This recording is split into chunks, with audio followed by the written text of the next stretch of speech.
Hello, everybody. Sorry I had to post this late. I just had a lot to do today. The schoolwork. Didn't really have a good day today. Sadly, just it's just one of those days. It just did not go well for me today. But I did watch the Penn State versus Notre Dame game. That happened like I think 2-3 hours ago. Again, I was doing schoolwork, so I didn't really record the video right then and there. I had to rewatch some highlights, rewatch the film. What Because I did watch like majority of the game, like in the first half, and then after halftime, I missed Notre Dame. The one part I really did miss was Notre Dame's like first drive in the second half, where they tied the game up 10-10.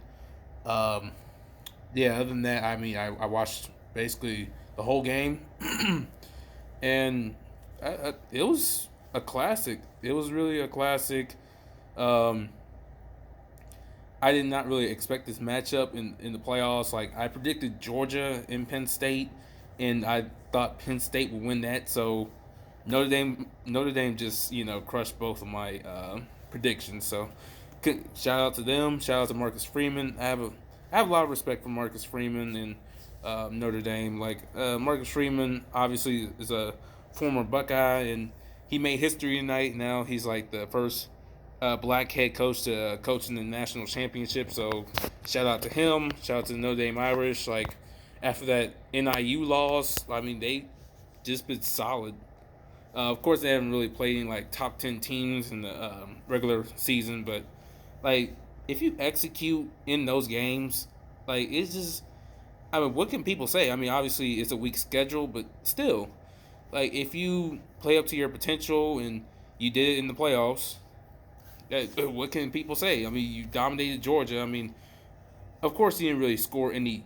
To me, I'm not discrediting your Georgia win at all. You didn't really score any genuine touchdowns. Take those two touchdowns out, it'll probably be like a 9-6 game, and you still would have won. But other than that, yeah, you dominated from start to finish in that.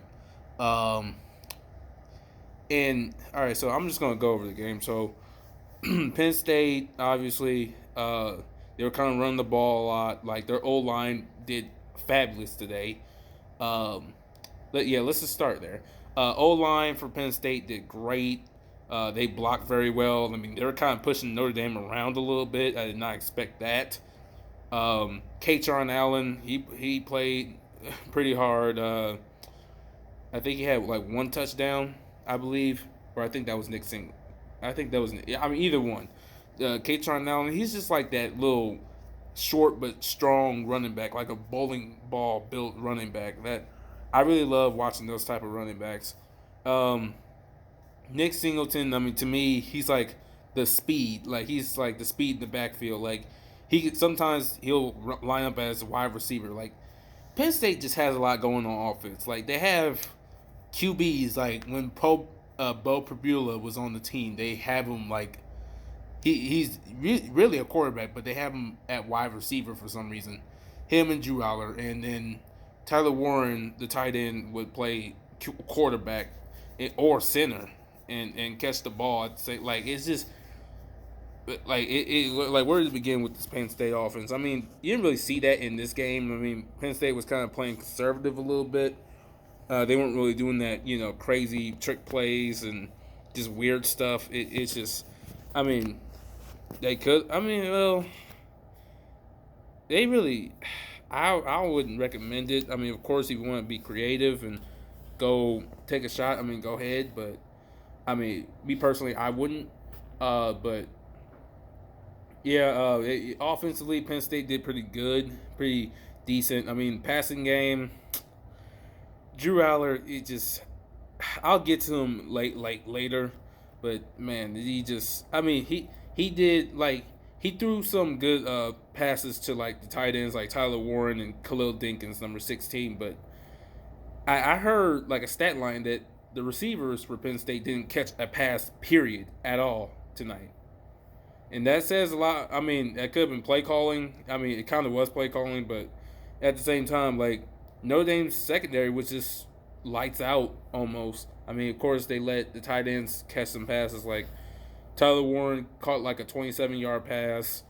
Khalil Dinkins went 20 yards down the field one play in like the second half. But yeah. So Penn State they took like an early lead, like 10-0, and they had like two picks on defense that really. Well, one pick was in the first half. One pick was in the second half. The one pick in the first half that really kind of gave Penn State the momentum to go down the field and score a field goal. Like they in that drive, they were really pushing Notre Dame around a little bit up front. And again, Penn State, excuse me, Notre Dame had a lot of guys like injured and banged up, and for one guy example, for example, Jeremiah Love, the running back number 4. I think is that his number? I think it is. The running back, he wasn't 100% healthy, but he was playing his best. He was playing he was still hurdling people, surprisingly, with a banged up knee. So, I mean that's pretty good. They had like a few offensive linemen down, and then in the second half they really responded, and I'll get to that later. But yeah, Penn State in the first half, like I really thought Penn State would kind of after that first touchdown in the first half, like when they went up 10-0. I really saw Penn State actually dominating this game if Notre Dame didn't really get it together.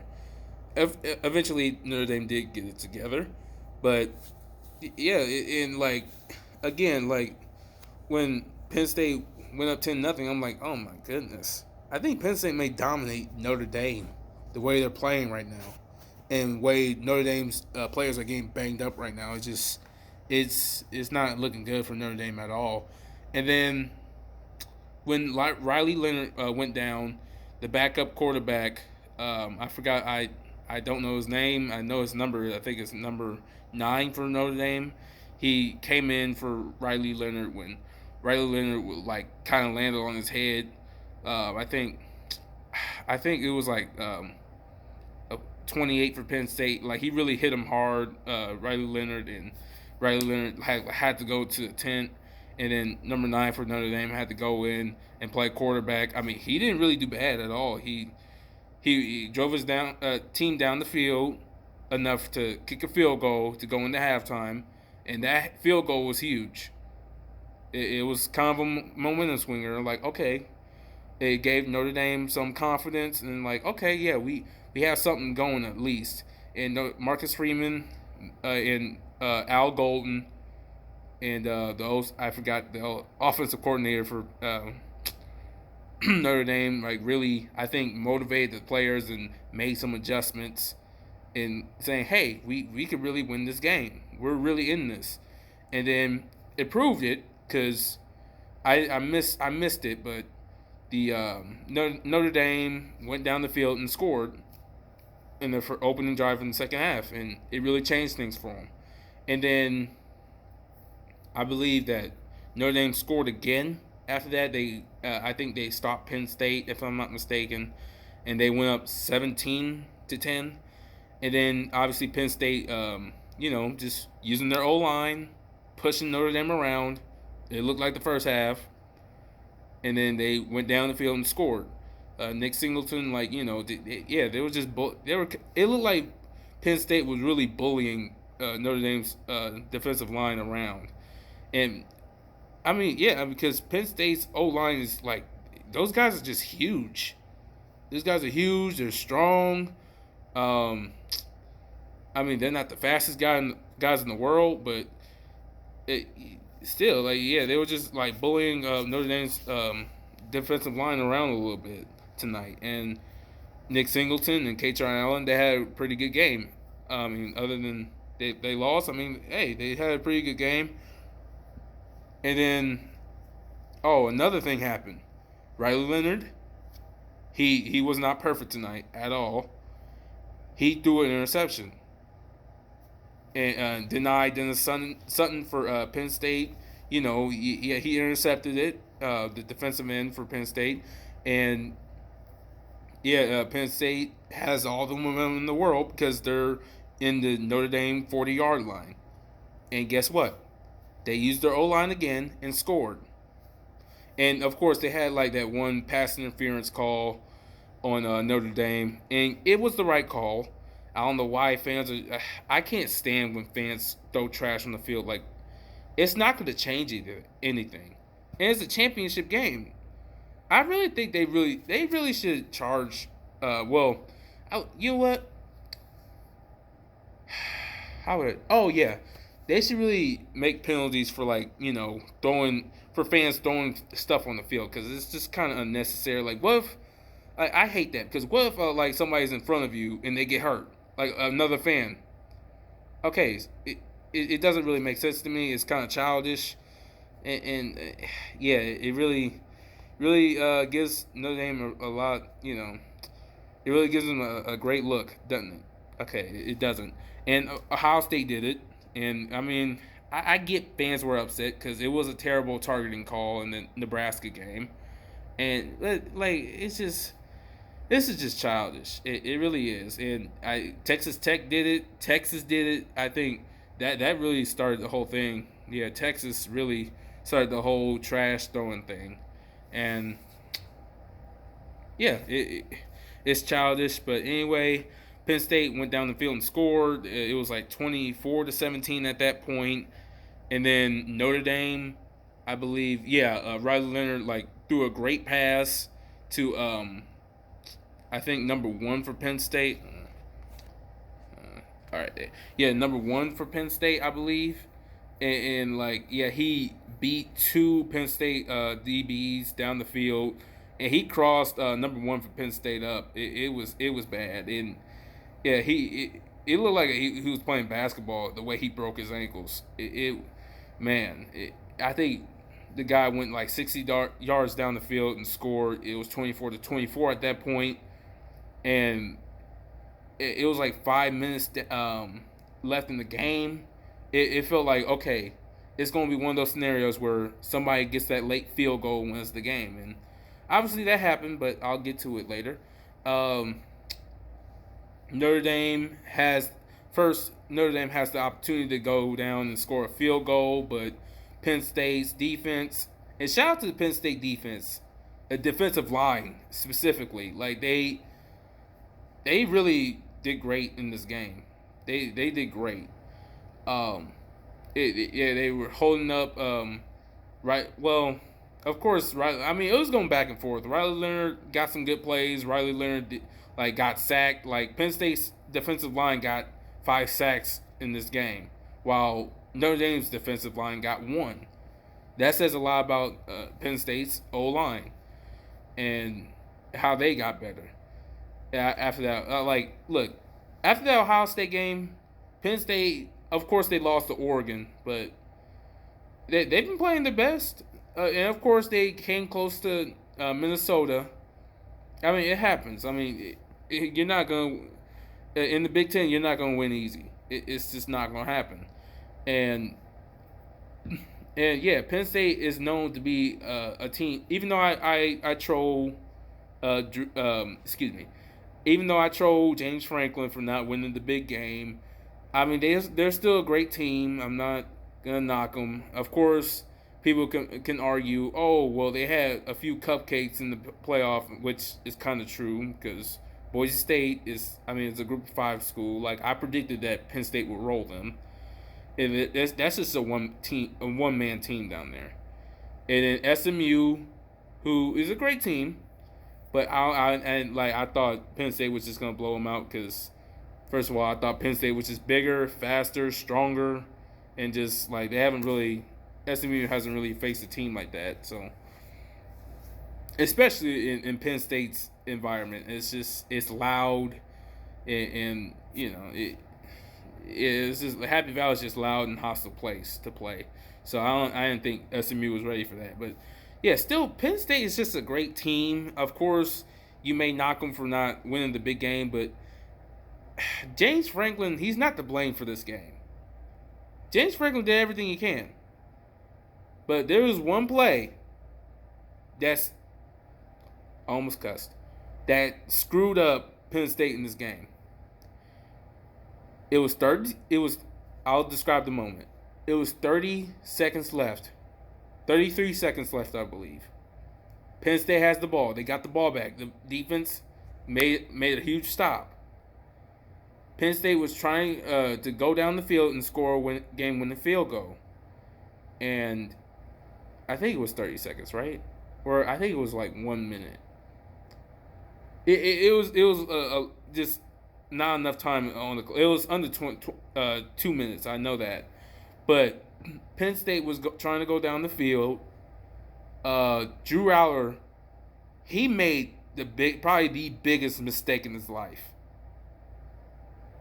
and he threw it late in the middle, and Notre Dame picked it off. I mean, and I saw a clip of the press conference after the game. Drew Allar said, "Oh, I'm trying to throw it at the wide receiver's feet," which is kind of understandable, but man, it's still a risky thing to do. Like, just don't throw it late. Throw it anywhere else. Anywhere else. Like, get out of the pocket and throw it away. That's all you really need to do. But no, first of all, you didn't throw it low enough at all. And secondly, it's just, man, again, James Franklin to me, is not really to blame for this game. It was that bad play from Drew Allar. It really messed Penn State up, and I can see it in Drew Allar's face, like, I up. I'm not gonna say the word. Yeah, Drew Allar's face, I could just tell, like, in his head, he just said, I up, big time, and rightfully so, because he did. And guess what? Notre Dame, ran down the clock enough. It was 7 seconds left, I believe, or 9, and they kicked the field goal. It's good. Now Penn State only has 7 seconds to go down the field and score, and we all know they weren't going to do that. Notre Dame's secondary is just too good. And then Penn State ran 2 plays, and they tried to do that lateral thing in the last play. Obviously, it didn't work, and game over. And I kind of feel bad for Drew Allar because he's going to have to live with that. And James Franklin, to me, for me, is not the reason that Penn State lost this game, because Penn State did great. They played great in this game. They did. And I picked Penn State to win. Even though I'm an Ohio State fan, I may sound like a sissy to y'all, but it is what it is. I did not want to see Penn State again. Because, again, it's hard to beat the team twice. And, of course, Georgia did it to Texas, but still, of course, Ohio State beat them in, Happy Valley earlier in the year. But I was sitting there thinking, are we going to beat them? Even if Penn State wins this game, are we going to beat them twice in 1 year? I don't know. I think James Franklin of course he has something against us. Duh. Yeah, he's 3 and 13 against top 10 teams, or three and something against top 10 teams, and I think 8 of those losses are to us. Some are probably to Michigan. Some are probably to bowl games and just extra stuff. I think one was to USC, I believe, in 2016. I'm not trying to go into depth with this right now, but yeah, it's just again Penn State. Penn State fans, please don't blame James Franklin for this. He's not really the reason for the loss. And please go easy on Drew Allar. I know, man. He's gonna have to live with this. I kind of feel bad for him. It was kind of a dumb decision to do. I after that press conference, I can see what he was trying to do, but it wasn't low enough to throw at his feet, and I don't know what to say, man. I kind of feel bad for Penn State fans. I really do. Like, y'all can never win the big game. Of course, like, oh, we beat Boise State, SMU. Well, they're not. Like, both those teams are group of five teams at heart. SMU's a group of five team at heart. They are. Like, they just weren't as big. Of course, I'm not discrediting your win. I mean, you dominated that game. Yes, you did. And, like, yeah, SMU, they just weren't as big as, Penn State. So, of course, Penn State was just going to dominate them in their house. In their own house. I mean, yeah. Like, I saw that coming. I predicted that in, my earlier video of the playoff. I predicted that Boise State would get dominated by Penn State, too. Because, again, that's a one-man team. And again, I just feel bad for Penn State fans. I really do. I mean, I really had. I was mixed on this game. I kind of wanted like James Franklin to have his big break, and I like Marcus Freeman. Sorry, I'm moving the camera so often. I mean, I'm just trying to figure out where should I place this at, but I don't have my stand with me. I'm holding this with my hand. But yeah, like I like Marcus Freeman. He's a former Buckeye, and I believe he's built like a culture at Notre Dame. Even though he lost to NIU, like they really bounced back, and they're a different team. And again, like for example, like Ohio State lost to Michigan for the fourth time in a row. I still haven't got over it. But in the playoffs, I'm like, okay, I'm happy a little bit. I'm still mixed on Ryan Day, but I'm happy for now. Let's see what you do tomorrow, or today actually, because it's 2:00 at night. I'm gonna wrap this up a little bit earlier because I gotta get to bed. I'm trying to go to bed earlier now, but yeah, again, Penn State played a great game. Notre Dame, congrats to you. Y'all fought adversity. You guys had a lot of injuries going into this game. Like Jeremiah Love, I mean, he looked well, not really, but he wasn't 100% today. But he played tough. Riley Leonard stepped up when he needed to. The O line, even though they were banged up, they stepped up when they needed to.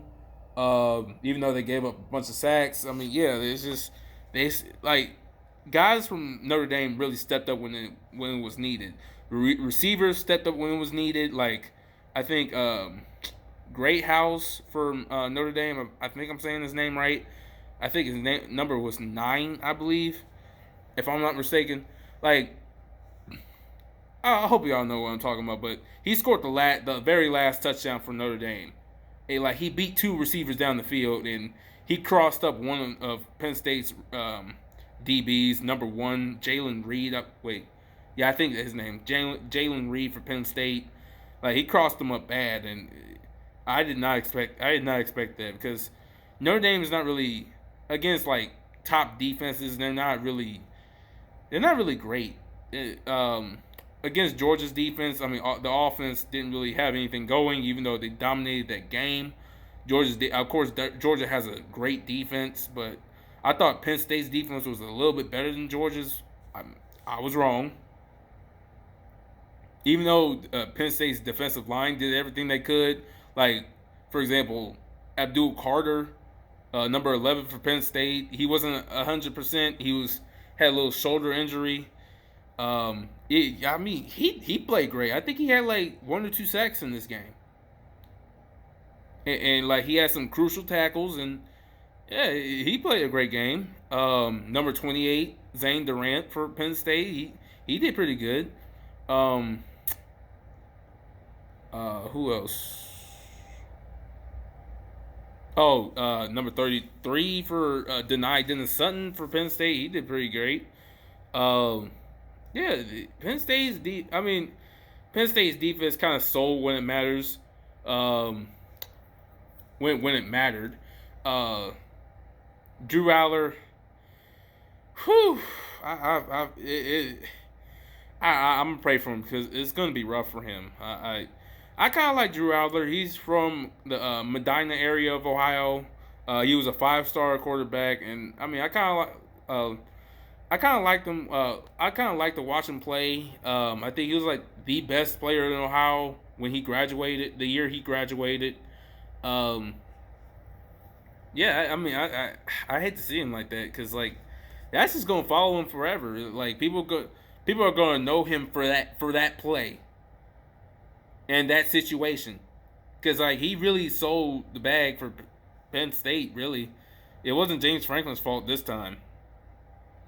So yeah, Penn State fans, I kind of lay off of James Franklin's back on this one because it was just unfortunate. Okay, like again, like now Penn State fans, I know you're upset, but please don't like threaten people. Don't like threaten uh, James Franklin. Don't threaten any player like Drew Allar. Like just come on, they don't like. I know these players get death threats, but like come on, don't do that, please. These kids play their asses off. I'm sorry I cussed, but yeah, they play their butts off, and they work very hard. I mean, I know Drew Aller, like he's already feeling like really down on himself right now, and y'all not really doing anything about it. Now, of course, I criticize my Buckeyes a lot, especially Ryan Day, but I don't be going threatening people now. Like, come on, don't do that. Please don't be dumb. It don't like it's just not cool. It really okay, I'm just gonna end the video because I gotta get to bed, but congrats to Notre Dame and Marcus Freeman. Y'all really earned this win. Y'all really fought diversity in this game. Penn State fans, try to keep your head up. I may troll you a little bit, but it, yeah, just try to keep your head up. I mean, y'all probably have a great team next year. Well, y'all be great next. Look, just hang in there, okay?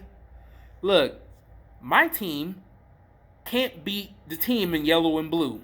For some reason, they can beat any other team in the nation, but they just cannot, for the sake of their lives, beat that team in yellow or maize, whatever they call it. I never heard that day in my life. Maize and blue. It doesn't really make sense to me, but yeah, I'm going through some stuff too. You know, even though I didn't want to see you again, a great game. I have nothing to be ashamed about. Of course, people are gonna clown you, but hey, it's just like some teams would actually love to be in your position right now. Like you don't want to end up like Auburn, for example, a team that used to be like a powerhouse, and now it's just it's bad for Auburn. Florida, for example, they were on top, winning national championships. Now, well, I mean they're getting. I should lay off of Florida because they're getting better. But anyway, like I said, like just hang in there. I mean, teams go through this. Hey, my Ohio State Buckeyes. I mean, we'll probably go through this in the future. Sadly, I hope not. That's gonna be a sad day, but yeah, just hang in there. Y'all gonna be a powerhouse again. I mean, I see some improvement from James Franklin. I mean, of course, y'all probably not gonna see it. I mean, y'all show some heart in this game. I mean, a game against like I don't know Oregon, for example. Drew Aller, he had some great big time throws in that game. Of course, you can argue that Oregon's defense sucked, but like still, like it was a shootout. It was a great game. Me personally, I thought you guys would get blown out, but Drew Aller proved me wrong. Drew Aller's not a bad QB to me. Like the game against like West Virginia, of course, you can argue that West Virginia is terrible. They barely made a bowl game, but he made some big time throws, right? Even the Ohio State game, he made a few tough throws, and he was successful. So, yeah, in the Boise State game, of course, you can say, it's just Boise State. I mean, look, Drew Aller, he's gonna come back and look, keep being negative to him. He's probably gonna be Heisman candidate next year. Just wait and see. Just wait and see what happens. He may be great. I mean, your negativity will motivate him. So, it's really up to God what's going to happen to Penn State next year and James Franklin and Drew Allar. So, again, I'm gonna go to sleep early tonight. Notre Dame, congrats, Marcus Freeman. Marcus Freeman, congrats to be the first black head coach to ever coach in the national championship. And a former Buckeye. Hope we see you in the national championship. We have to get past Texas today, at 7 o'clock today. But yeah, I hope to see you there. Penn State fans just hang in there. Yeah, just love, peace, and always go Bucks.